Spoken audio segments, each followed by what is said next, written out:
I just wanted to understand a bit more about what the disagreements were regarding the report. As you've already discussed, there's a lot of speculation about the origin of COVID-19, and I believe that whatever the disagreements were could also be easily be speculated one way or the other. So I was wondering if you could provide more information about why the three people who wanted to be taken off the report, if there's some parts that they didn't agree with, if there's some sort of like minority opinion that they drafted to kind of explain their position on that. And if I may, real quick, I saw that the WHO published an announcement about anti-obesity medicines based on semaglutide and the risk of a eye condition. And I was wondering if anyone could address that and say how significant that is and how concerned people who have been taking these medicines or are taking them should be about this. Thank you.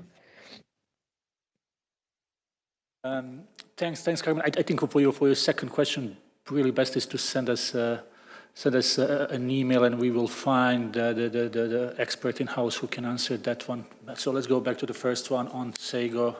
Dr. Van Kerkhove. Yeah, I'm going to start with that one because for our normal procedures for advisory groups, we consider the deliberations in each of the meetings strictly confidential. And that is on purpose so that all of the members can have the discussions and the robust discussions that they want to have.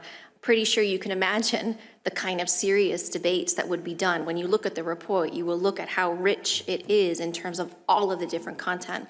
You just look at the discourse in publications, you can see that there's many different views that people have. I think, frankly, the fact that, we cannot reach complete consensus is not necessarily a negative thing. This is showing that this is science, and science is incredibly hard. And especially when you don't have all information, the aim of SAGO was to have a fair, a factual, and an evidence-based report. To not be able to say exactly what happened, with the certainty that we would have liked, just shows how difficult it actually is after 3.5 years.